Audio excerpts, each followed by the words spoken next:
Paz a vosotros, mis amados hermanos en Cristo, mis hermanos de edificados en la palabra y auditorio en general que nos escucha por los diferentes medios. Que Dios les bendiga en este día.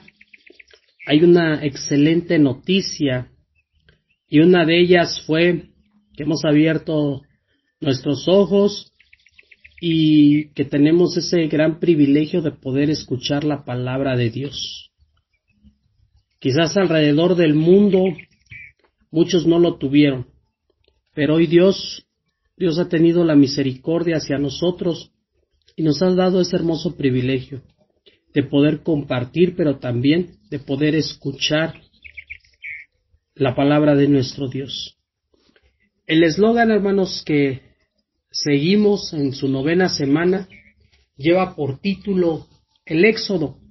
Jehová camina con su pueblo.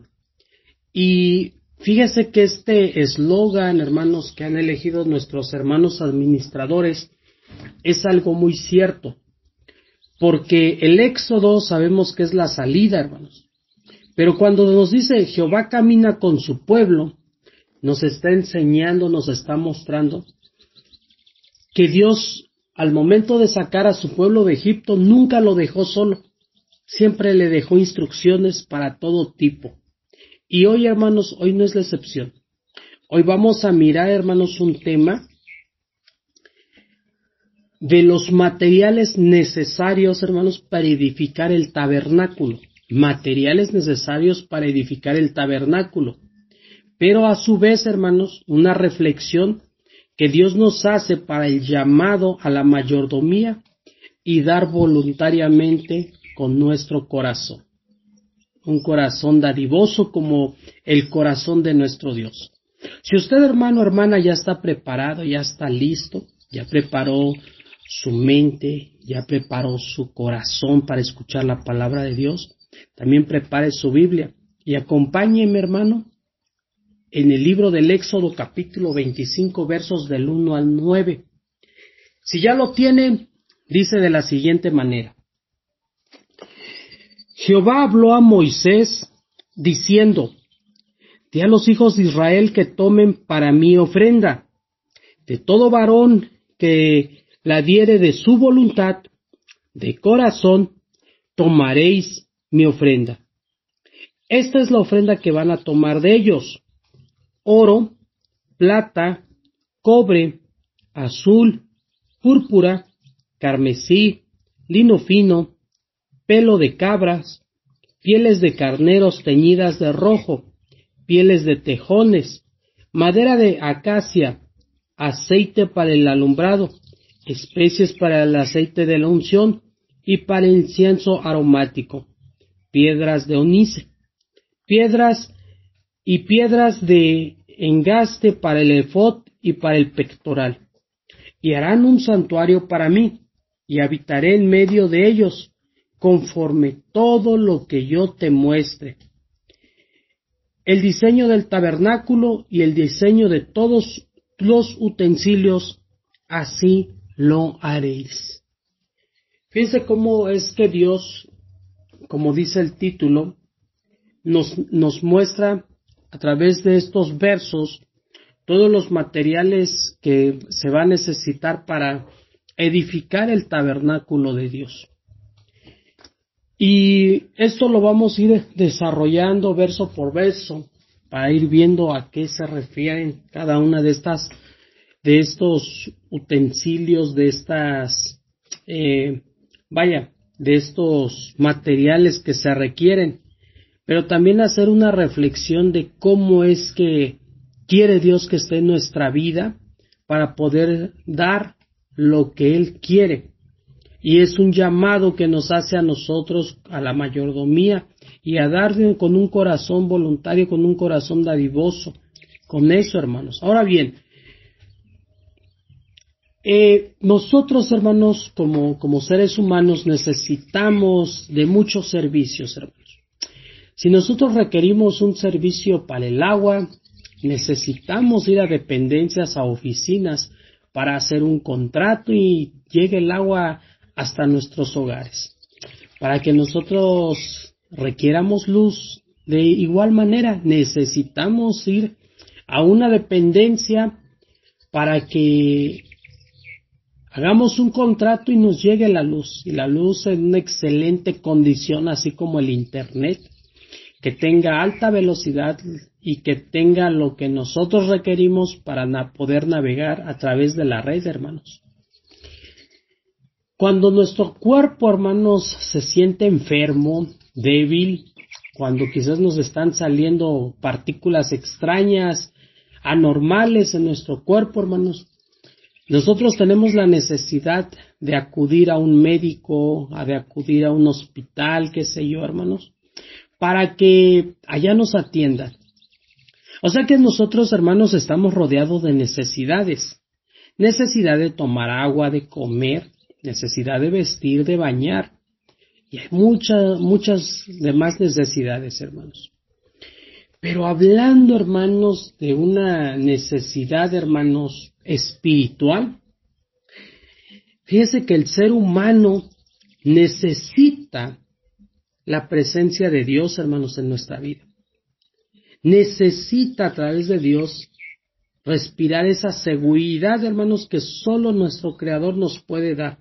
Necesitamos esa confianza, hermanos, que solamente podemos hallar en Él. Y solamente Dios, hermanos, sabe lo que nosotros necesitamos, y Él está interesado, hermanos, en nuestro bienestar, en nuestro cuidado y en nuestra protección, hermanos. Pero, aparte de todo esto, hermanos, también necesitamos un elemento muy esencial en nuestra vida, y eso es la paz, hermanos. Pero para tener paz debemos de tener una reconciliación previa con nuestro Señor Jesucristo, previa con nuestro Dios. ¿Para qué, hermanos? Para que en esta reconciliación pueda Dios perdonarnos y podemos hacer aceptos delante de Él y así llegar a una paz, hermanos, a una tranquilidad. Y para todo esto, hermanos, el ser humano pues necesitaba de un lugar, hermanos, en donde encontrarse con Dios. Y estamos hablando, hermanos, de estas necesidades espirituales y algo que nuestro Dios sabía, hermanos.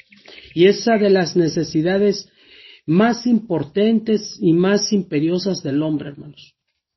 Cuando el ser humano, cuando el hombre o cuando nosotros, hermanos, estamos bombardeados por dolorosas pruebas y muchos sufrimientos en nuestra vida, hermanos, sabemos que solamente Dios nos puede ayudar. Y esto Dios lo sabe, hermanos. Dios nos puede ayudar cuando estamos en soledad, cuando vivimos en desesperación, en algunos descontentos, no sé, quizás algún accidente que haya pasado en nuestras vidas, quizás estamos atravesando por enfermedades, por sufrimiento, por dolor, ahorita en estos momentos, estos últimos meses del año, hermanos, no sé en sus países, pero aquí en México se vivió una sequía tremenda, un calor tremendo. Y el hombre, en muchos lugares, hermanos, escaseó el agua y el hombre tenía ganas de tomar, hermanos, agua. Tenía sed, hermanos, y a veces estaba hasta desesperanzado, hermanos. Y él no puede hacer nada porque pues siente una impotencia. ¿Qué más puede hacer el ser humano? No puede hacer llover, hermanos, como Dios lo hace. Entonces el ser humano también afronta los desempleos, la pobreza, hermanos, afronta quizás algunas tentaciones fuertes en su vida, el pecado, la vejez, hermanos, que pues es muy dura en nuestros tiempos, ser una persona de la edad dorada, hermanos, así le decimos aquí en México, cuando muchos los conocen como tercera edad, arriba de 60, 65 años, hermanos, la edad dorada, cuando pues ya nuestros familiares se alejaron y quizás estamos pasando por desempleo, por falta de economía. Y por qué no decirlo cuando pasamos también por la muerte, hermanos. Solamente aquí en estos momentos, hermanos, solamente Dios nos puede ayudar. Y eso, hermanos, Dios lo sabe. Dios sabe, hermanos, de todas y cada una de nuestras necesidades. Por eso, hermano, Él ha establecido un lugar muy especial para Él y para su pueblo, hermanos. Es un lugar, hermanos, donde Dios pueda vivir en medio de su pueblo, hermanos. Es un lugar, hermanos, donde va a habitar y se va a manifestar de una manera muy especial, hermanos, con su presencia. Es un lugar, hermanos, en el que su pueblo, hermanos, pueda acudir y pueda adorar y pueda pedirle ayuda, hermanos. Dios estableció ese lugar y ese lugar era el tabernáculo. Ese lugar, hermanos, es el templo de nuestro Dios, hermanos.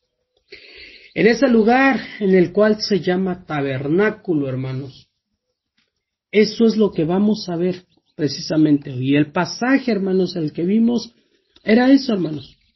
Ver todos los materiales necesarios para edificar ese tabernáculo, hermanos.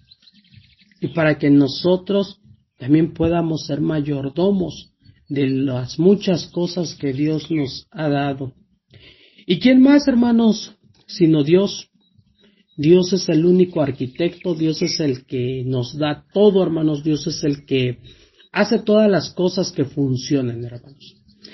Usted, si sabe, usted si ha conocido a alguien o si usted mismo es arquitecto, no me va a dejar mentir, hermanos. Así mismo el albañil, aquel que construye casas, puentes, edificios, rascacielos, hermanos. Miren, este tipo de personas que se dedican a la construcción, hermanos, que se dedican a eso, son personas que conocen de la ciencia de la construcción de algún edificio, hermanos. Y conocen las reglas principales de la construcción y de la arquitectura. Si bien no lo han estudiado como tal, quizás muchos lo han adquirido a través de la experiencia, pero este es el trabajo, hermanos, que él realiza. El arquitecto de la obra, hermanos, es quien sueña y es quien traza los planos del edificio, es quien se imagina cómo va a quedar, hermanos. El arquitecto, hermanos, es quien piensa y diseña y elabora todos los planos de la estructura del edificio, digamos el esqueleto, los cimientos, todo lo que va a sostener ese peso, hermanos. El arquitecto también es el que supervisa la construcción, es el que ve que cada una de las cosas se esté cumpliendo al pie de la letra. Así como también el arquitecto, hermanos, es quien inspecciona y aprueba, hermanos, ese edificio construido. Entonces el arquitecto tiene mucha importancia y es muy importante su presencia, así como su inteligencia, hermanos. Y más que ninguna otra persona, hermanos, el arquitecto es el responsable por la construcción de ese edificio. Él, hermanos, determina si un edificio se mantiene de pie o se derrumba, si es que es funcional o tiene fallas, hermanos, si es que no tiene algún problema, hermanos, o problemas futuros que requieran reparación, hermanos. Ese edificio que él va a construir, él va a decidir si va a traer alegrías o va a traer decepción a los usuarios. ¿Por qué? Porque a veces hay obras mal construidas y nosotros sabemos, y en vez de causar un beneficio, hermanos, pues causa contratiempos y causa malestar. Entonces, el arquitecto, hermanos, es sumamente importante para este tipo de obras. Y el tabernáculo, hermanos, es tan importante y tan imperioso y es necesario, hermanos, para el pueblo de Dios. Por eso, hermanos, Dios decidió ser ese arquitecto. Él iba a diseñar, hermanos, ese tabernáculo y solamente él sabía cómo debía hacerlo y qué materiales debía de ocupar. Y ese diseño, hermanos, y la planificación no la podía dejar en manos de un hombre, hermanos. ¿Por qué? Porque ese tabernáculo iba a ser especial. Iba a ser una habitación, hermanos, una morada entre los hombres, y iba a ser ese lugar donde se iba a manifestar la presencia de Dios en medio de su pueblo, hermanos. El lugar, hermanos, iba a ser especial. ¿Para qué? Para que el pueblo se acercara a adorar a Dios, hermanos. Ese lugar iba a ser especial donde el pueblo, hermanos, no solamente iba a adorar a Dios, sino que también iba a aprender sobre Dios. ¿Qué más requiere Dios que nosotros hagamos, hermanos? ¿Cómo lo vamos a complacer? Y solo Dios, hermanos, sabía de la edificación que necesitaba y qué materiales requería, hermanos. Y también si requería de su presencia, hermanos. Y esto para poder recibir la adoración del hombre y para que el mismo Dios nos enseñara, hermanos, sobre Él mismo. Y esto, pues, ningún hombre lo sabía. Por lo tanto, hermanos, Dios tenía que ser ese arquitecto. Dios tenía que enseñarnos cómo se hacían las cosas. Y fíjese, a través de ese tabernáculo, hermanos, donde hoy en día tenemos templos en nuestras ciudades, en nuestros pueblos, hermanos, hoy podemos alegrarnos porque tenemos un lugar en donde adorar a Dios, en donde convivir con Dios, en donde tener comunión también con nuestros hermanos. Y fíjese lo que dice, hermanos, el Salmo 27, verso 4, que usted ha escuchado muchas veces, pero fíjese lo que dice. Una cosa he demandado a Jehová, y esta buscaré, que esté yo en la casa de Jehová todos los días de mi vida, para poder contemplar la hermosura de Jehová y para inquirir en su santo templo, hermanos. Estamos hablando de ese templo que Dios, hermanos, había edificado, que Dios ya había dado la orden de cómo hacerlo. Ahora el Salmo 122, verso 1, que es un salmo muy alegre, muy emocionante para esas mañanas, hermanos, de día sábado, cuando dice: yo me alegré con los que me decían, a la casa de Jehová iremos. Y fíjense lo que dice el libro del profeta Isaías, hermanos, en su capítulo número 2, verso 3, hablando del templo, hablando del tabernáculo, hablando de todo este lugar tan especial que había edificado Dios. Dice el capítulo 2, verso 3, y vendrán muchos pueblos y dirán: venid y subamos al monte de Jehová, a la casa del Dios de Jacob, y nos enseñará sus caminos y caminaremos por sus sendas, porque de Sión saldrá la ley y de Jerusalén la palabra de Jehová. Así que el tabernáculo que Dios estaba haciendo, hermanos, era algo especial para todos, para Él, para que habitara en su presencia, y para nosotros, para habitar con nuestro Dios, pero también para convivir, para tener esa comunión con nuestros hermanos, con Dios mismo, y poder alabarle, cantarle y edificarnos unos con otros, como dice su palabra. Vamos a desarrollar el verso 25, capítulo 25, el texto base, Éxodo capítulo 25, el verso 2, donde nos dice que iban a ofrecer estas ofrendas, hermanos, ser lo que viene siendo la mayordomía, hermanos, y los regalos o los obsequios que se iban a presentar delante de Dios. Y la pregunta es: ¿quién debería, hermanos, de proveer todo esto? Pues nosotros, o el pueblo de Dios en su momento, hermanos. Así que en este tiempo, hermanos, Moisés debía de recoger las ofrendas del pueblo, y que a su vez, hermanos, debía de dar voluntariamente y generosamente. Nadie, hermanos, estaba obligado a hacerlo. Todos lo deberían de dar de manera voluntaria y con generosidad. Y aquí, hermanos, cuando hablamos de la palabra ofrenda, expresa, hermanos, la idea de un presente, expresa la idea de un regalo que se hace, hermanos, de una forma sacrificada.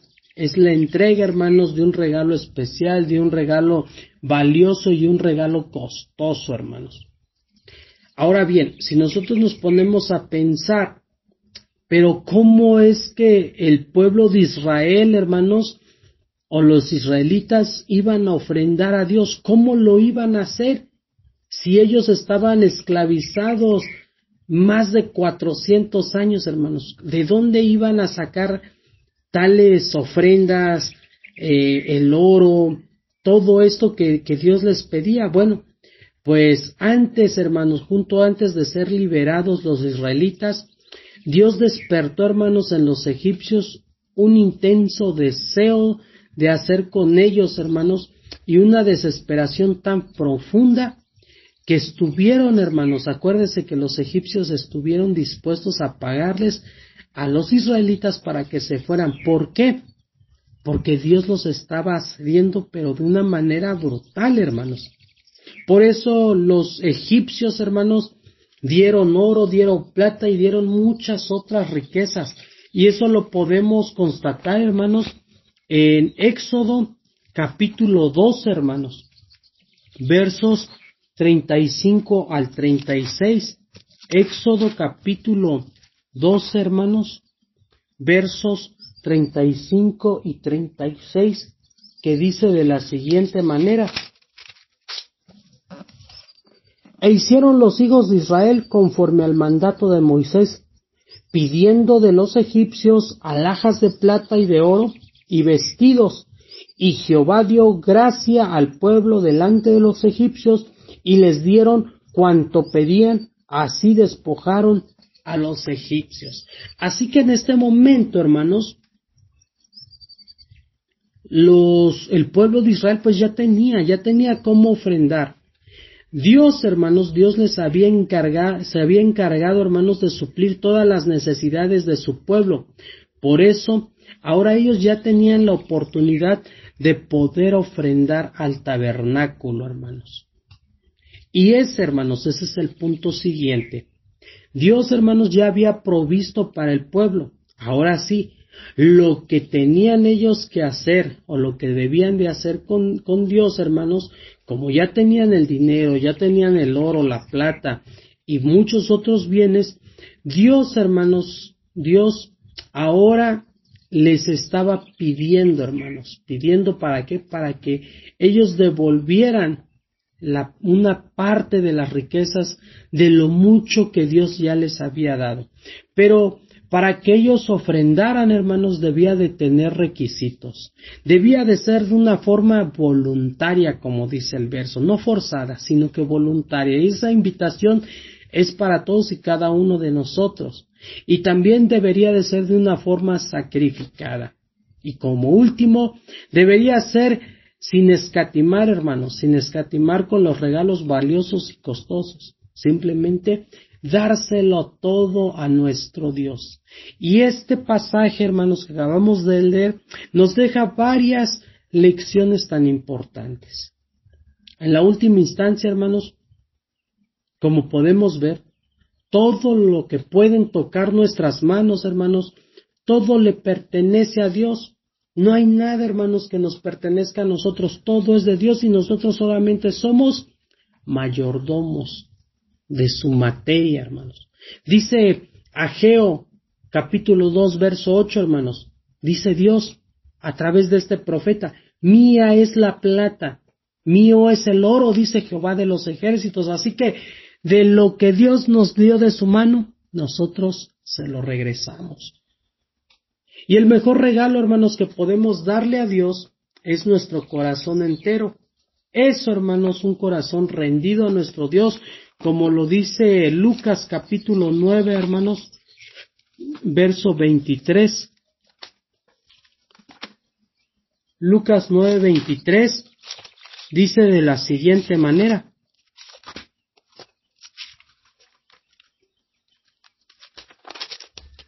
Lucas 9:23 dice: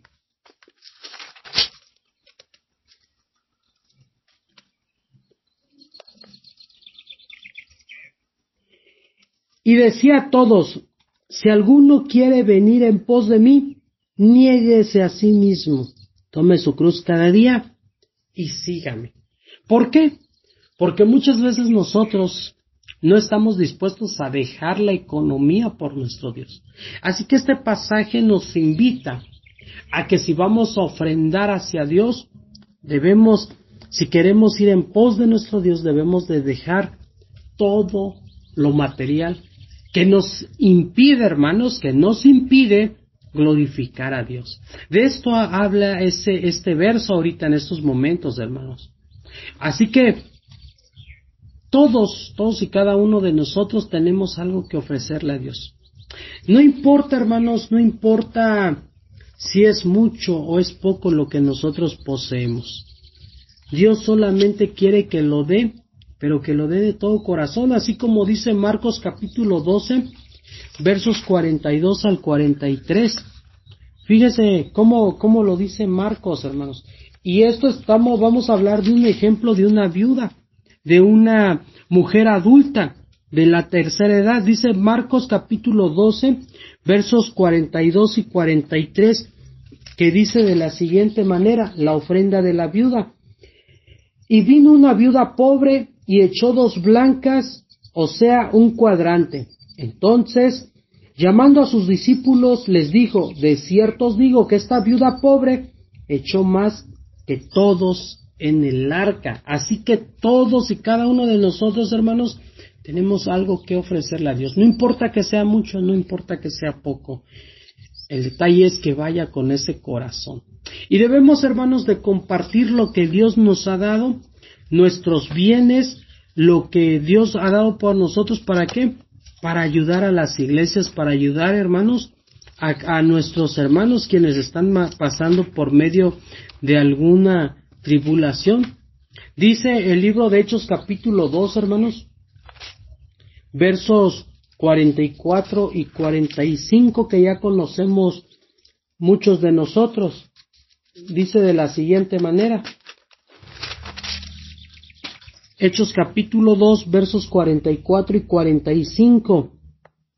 Dice así: y perseveraban en la doctrina de los apóstoles, en la comunión los unos con los otros, en el partimiento del pan y en las oraciones. Y sobrevino temor a toda persona, y muchas maravillas y señales eran hechas por los apóstoles. Todos los que habían creído estaban juntos y tenían en común todas estas cosas, y vendían sus propiedades y sus bienes y lo repartían a todos según la necesidad de cada uno. Esto es, hermanos, lo que nos enseña hoy estos pasajes. Y segunda carta, hermanos, a los Corintios, fíjese que también nos enseña algo. Segunda carta a los Corintios, capítulo 9, verso 7, que dice de la siguiente manera: cada uno dé como propuso en su corazón, no con tristeza ni por necesidad. ¿Por qué? Porque Dios ama al dador alegre. Así que nosotros, hermanos, debemos de dar voluntariamente, de una forma sacrificada, pero sin dejar la alegría a un lado, sino darlo con la alegría. Ahora pasamos a los siguientes puntos. Éxodo capítulo 5, versos del 3 al 7, donde nos habla del tabernáculo, de la construcción y de la adoración, hermanos. En este pasaje vamos a poder ver la lista de todos los materiales para el tabernáculo. Y a lo largo de las escrituras, hermanos, se nos dice que el tabernáculo estaba lleno de simbolismos que señalan en particular, hermanos, a Cristo. Todo apunta a Cristo. Es por eso, hermanos, que hay algunos autores que se esfuerzan, hermanos, por hallar en todo un significado simbólico. Pero hay otros, hermanos, que pasan por alto estos simbolismos y este tipo de cosas, hermanos. Pero cuando nosotros examinamos los símbolos, hermanos, y los tipos, es sumamente importante, hermanos, ser fiel a las Escrituras.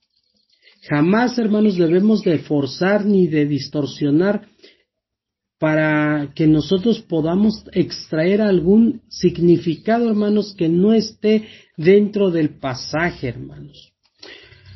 Pero por el otro lado, hermanos, también nosotros no debemos, hermanos, demostrarnos tercos o necios, hermanos, con otras personas cuando hacen ellos alguna interpretación simbólica, o bien algo que no esté tan claro en las Escrituras, hermanos. Siempre debemos recordar que cuando las personas miraban el tabernáculo, hermanos, Dios quería que pensaran en ciertas virtudes espirituales.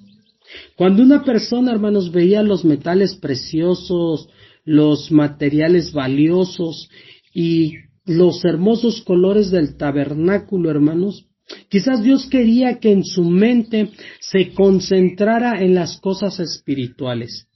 Por consiguiente, hermanos, vemos que el tabernáculo es un fin de riquezas, hermanos, y un fin de significados y símbolos.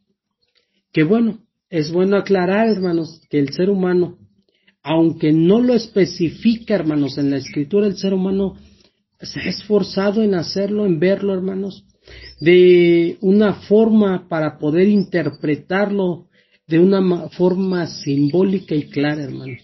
Y que todo esto, hermanos, apunte a la vida de nuestro Señor Jesucristo y a las verdades espirituales que la Biblia nos enseña, hermanos.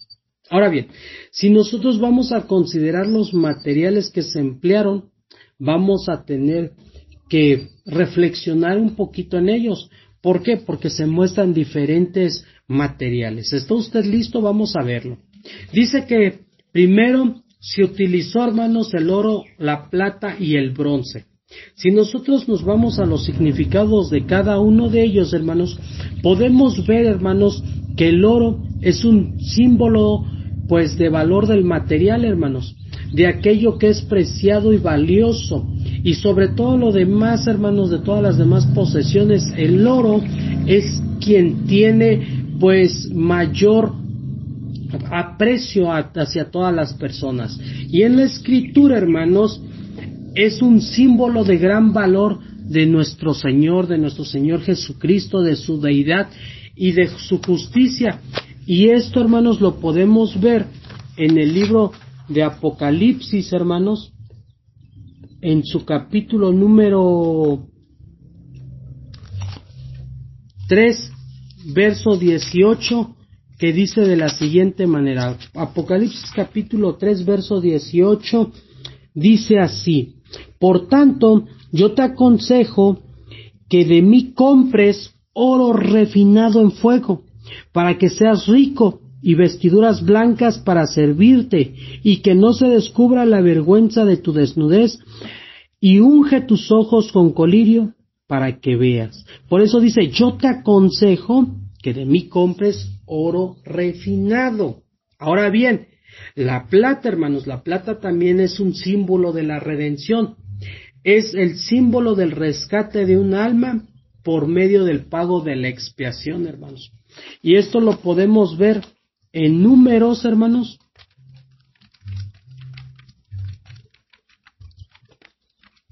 Capítulo 18, verso 16, que dice de la siguiente manera: de un mes harás efectuar el rescate de ellos conforme a su estimación, por el precio de 5 siclos, conforme al ciclo del santuario, que es de 20 geras, dice.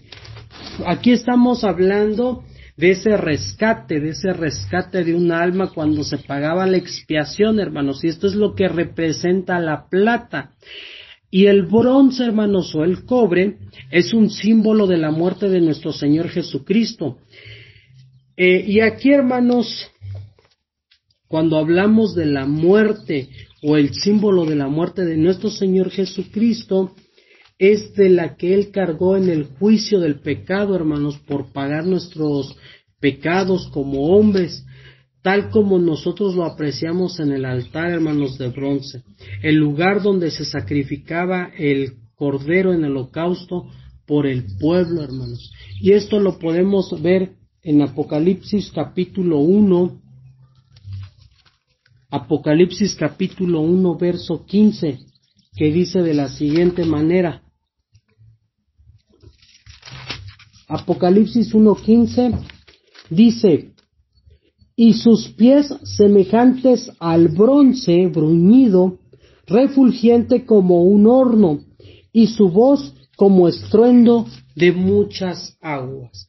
Entonces, esto es lo que se ve reflejado a través del oro, de la plata y del bronce. Ahora vayamos a la otra parte que dice el verso 4: azul, púrpura, carmesí, y lino fino. ¿A qué se refiere, hermanos? Pues esta combinación de colores, hermanos, y el esquema principal de todo esto que se utilizó en el tabernáculo, hermanos, los mismos colores se mencionan como 25 veces en el libro del Éxodo.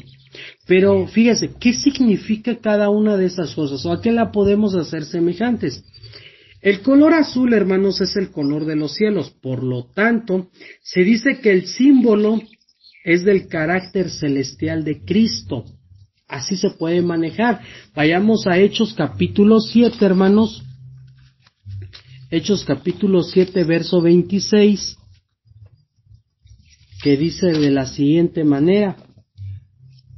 Ustedes me disculparán, hermanos, que no encuentro muy rápido las citas.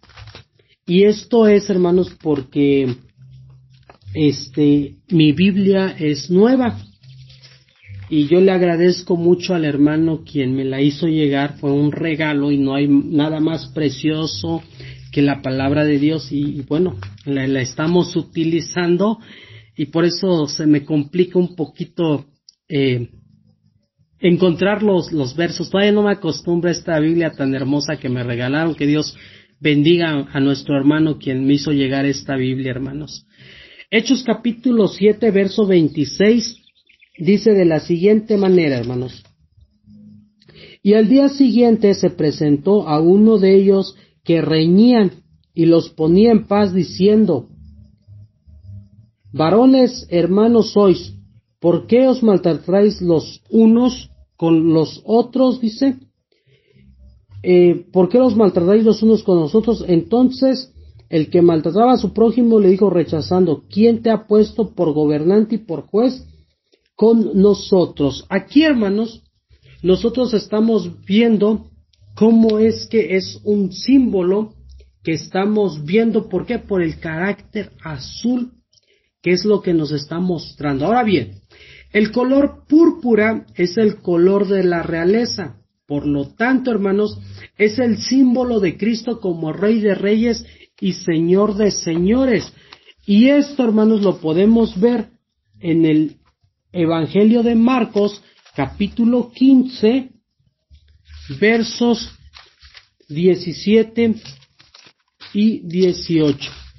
Marcos capítulo 15, versos del 17 al 18, que dice de la siguiente manera: comenzaron luego a saludarle y decirle: salve, Rey de los judíos. Esto es lo que hoy nos enseña. Y le vistieron de púrpura y poniéndole una corona tejida de espinas, comenzaron luego a saludarle y diciéndole: salve, Rey de los judíos. Entonces el púrpura, hermanos, es el color de la realeza. Y lo que se le conoce, hermanos, como el carmesí o el rojo, simboliza, hermanos, el sacrificio, ilustra toda la escena del sacrificio y la redención. Jesucristo, hermanos, es el Cordero de Dios, es aquel que fue ofrecido fue ofrecido, hermanos, para sacrificio, porque nosotros debíamos de pagar, pero Él se ofreció, ¿para qué? Para que quitar todos los pecados, hermanos, todos los pecados del hombre que el hombre tenía. Así que nuestro Señor Jesucristo se ofreció sin escatimar nada a cambio, hermano. Y esto lo podemos ver en el libro de Hechos, capítulo 9, verso 28, que dice de la siguiente manera. Verso 28 dice: y estaba con ellos en Jerusalén, y entraba y salía, hermanos, y ellos se daban por sí, hermanos. ¿Por qué? Para darse en sacrificio a nuestro Señor Jesucristo. El lino, hermanos, el lino blanco simboliza la pureza y la justicia. La pureza y la justicia y la santidad de nuestro Dios. Pues es lo que Dios demanda también de nosotros, hermanos.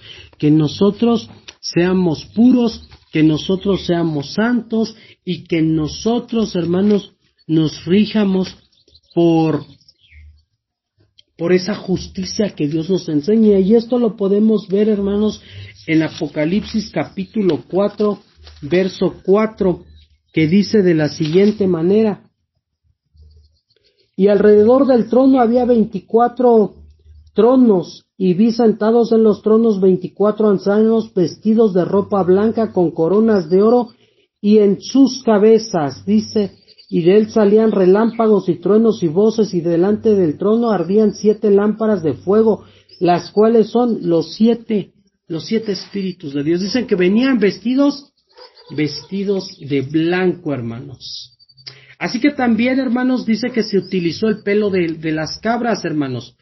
¿Para qué? Para hacer una cubierta en la tienda, hermanos. Y estas cortinas de pelo de cabra muy probablemente hayan sido de color negro. Se unieron, hermanos, unas 11 cortinas para hacer una cortina extensa y que cubriera toda la tienda, hermanos. Parece haber un símbolo aquí, hermanos, un símbolo directo entre el pelo de la cabra y la relación de Cristo con el pecado. Y este es un símbolo que señala, hermanos, que Cristo es la persona designada por Dios para cargar todos los pecados del mundo. Así que nuestro Señor Jesucristo, hermanos, se convirtió en ese chivo expiatorio, hermanos, de todo el mundo.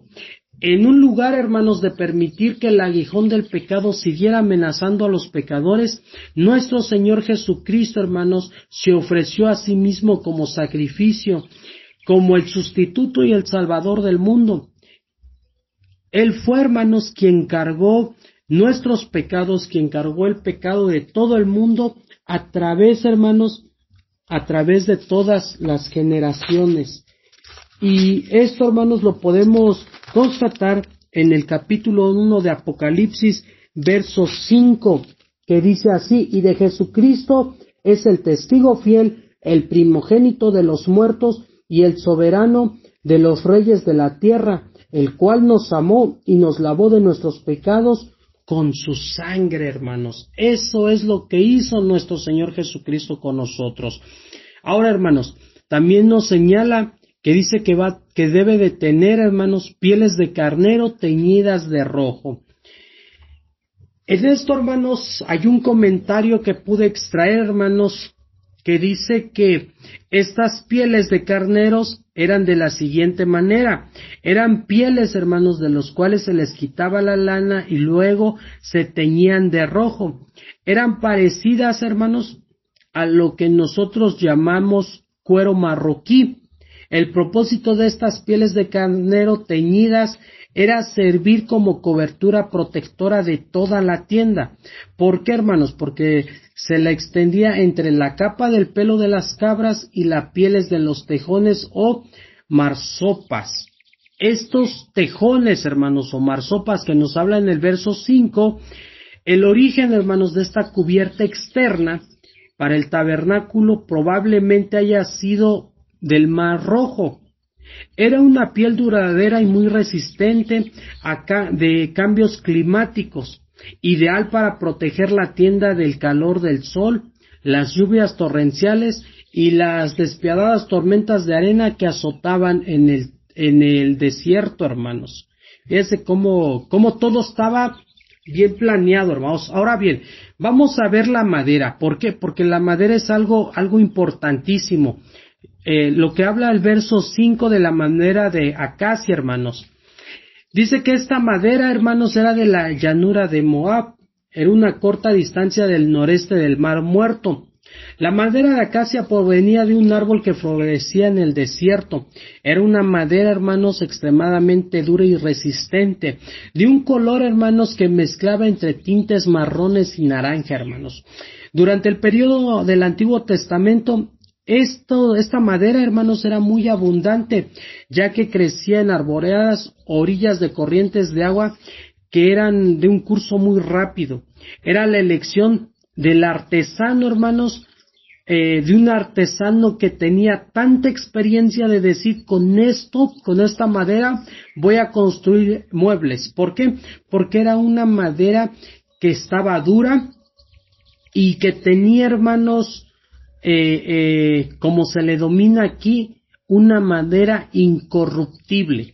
Y hablando, hermanos, de incorruptible, así como el mundo, hermanos, está lleno de corrupción, Jesucristo, hermanos, es la única persona incorruptible. Así como este árbol de acacia hablaba de la durabilidad y de la fuerza, hermanos, nuestro Señor Jesucristo es es Él, hermanos, que podemos asemejar como alguien que tiene durabilidad y tiene esa fuerza. ¿Por qué? Porque Cristo es el único hombre, hermanos, que reúne esa fuerza suficiente. ¿Para qué? Para vivir, hermanos, una vida libre de pecado y también poder quitar nuestros pecados, hermanos. Nosotros, como tal, no podemos vivir así. Quizás es mucho decir, hermanos, que en un día no pequemos, aunque sí lo pequemos por obra o por omisión, hermanos, pero sí lo hacemos. Y nuestro Señor Jesucristo no lo hacía, hermanos. Nuestro Señor Jesucristo era fuerte, hermanos. ¿Por qué? Porque podía derrotar al pecado y a la muerte de la cruz, así como lo dice, hermanos, en la carta de Pedro, primera de Pedro, capítulo número 2, verso 24. Acompáñenme, hermanos, a ver esto. Dice primera carta de Pedro, capítulo 2, verso 24. Dice de la siguiente manera: quien llevó él mismo nuestros pecados en su cuerpo sobre el madero, para que nosotros, estando muertos a los pecados, vivamos a la justicia, por cuya herida fuiste sanados. Y esto es nuestro Señor Jesucristo. Ahora bien, hablamos del aceite. Sigamos con el aceite para el alumbrado que habla el verso 6. El aceite, hermanos, se obtiene de las aceitunas de los árboles de olivo y sería, hermanos, necesario para mantener encendida esa luz del santuario de una forma continua en el candelero de oro. O sea que no se tenía por qué apagar, hermanos. A lo largo de las Escrituras nosotros podemos ver que el olivo, hermanos, es un símbolo de plenitud y productividad de uno de nuestros árboles más importantes para el pueblo. Por consiguiente, hermanos, el aceite es un símbolo de la plenitud, de la abundancia del fruto del Espíritu de Dios, un símbolo, hermanos, de la unción del Espíritu de Dios. Y esto nos lo habla, hermanos, primera de Juan, capítulo 2, verso 27. Primera de Juan, capítulo 2, verso 27, que dice de la siguiente manera: pero la unción que vosotros recibís de Él permanece en vosotros y no tenéis necesidad de que nadie os enseñe, así como la unción misma os enseña todas las cosas y es la verdad y no es mentira, según ellas nos ha enseñado, vamos a permanecer en Él. Ahora, esto es el aceite, hermanos, con la unción. En este pasaje vemos que es la enseñanza que también nuestro Señor Jesucristo nos tiene. ¿Por qué? Porque nadie nos tiene que enseñar, porque ya lo sabemos, hermanos. Ahora vayamos con esas piedras preciosas. Dice la piedra de onice. Estas piedras, hermanos, eran piedras semipreciosas y era un color incierto, un color confuso, por así decirlo. Las Escrituras, hermanos, especifican claramente su propósito. Era adornar el efod y el pectoral de los sacerdotes. La palabra, hermanos, Shalom Ham, es una palabra hebrea que proviene de la raíz que se traduce, hermanos, destello de esplendor. En 2 piedras de onice se grababa el nombre de las 12 tribus de Israel para ilustrar hacia los ojos de Dios, hermanos. Su pueblo resplandecía en el esplendor de las piedras preciosas. Así que para esto servía las piedras de onice. Ahora pasamos a Éxodo capítulo 25, verso 8, donde hablamos del tabernáculo, de la adoración de Dios. De todo esto, hermanos, el propósito principal por el que Dios mandó edificar el tabernáculo, hermanos, era pues para habitar, como lo decíamos de un principio, para habitar de una forma muy especial en medio de su pueblo. Y la palabra, hermanos, santuario, significa santo, sagrado, santificado o apartado para Dios. Y Dios quería, hermanos, que el tabernáculo fuera un lugar santo y consagrado. ¿Para qué? Para que estuviera santificado y apartado solo para Dios. Para que el pueblo, hermanos, pudiera contemplar sabiendo que era un lugar donde Dios moraba de una forma especial, hermanos, donde Dios pudiera habitar en medio de su pueblo, donde Dios, hermanos, pudiera encontrar con su pueblo y por su pueblo, hermanos, pudiesen encontrarse en medio de ellos, hermanos, donde el pueblo puede adorar a Dios y recibir también el perdón y rendirle, hermanos, su vida a nuestro Dios. Así es como Dios, hermanos, toma esta iniciativa, hermanos, ¿para qué? Para poder tener esa comunión con su pueblo y poder lograr, hermanos, ese vínculo estrecho, que estaba estrecho, ahora lo tenía más cerca, hermanos. Éxodo capítulo 25, verso 9 habla del tabernáculo y de la adoración, hermanos. El modelo y el diseño, como lo habíamos visto, hermanos, estaba escrito por Dios y solamente Dios, hermanos, sabía cómo acercarse al ser humano. Y en este primer pasaje, hermanos, de las Escrituras, en lo que estamos viendo, hermanos, el tabernáculo, que significa morada, habitación, residencia o tienda, hermanos. La Escritura, hermanos, ilustran que Dios había levantado su tienda en medio del pueblo para poder habitar de una forma especial en ellos. Así que esto, hermanos, era algo sumamente especial. El tabernáculo, hermanos, era el lugar donde las personas se acercaban a Dios, donde acudían a Él para encontrarse con Él, y solo Dios iba a determinar cómo iban a acercarse a las personas. Y hay una forma de hacerlo: por medio de nuestro Señor Jesucristo. No hay más, hermanos, solamente por medio de Él ahora, en estos tiempos, hermanos, nos podemos acercar con Él. Y esto, hermanos, lo dice el Evangelio de Juan, capítulo 14, verso 6, que dice de la siguiente manera, hermanos. Evangelio de Juan, capítulo 14, verso 6, que dice así.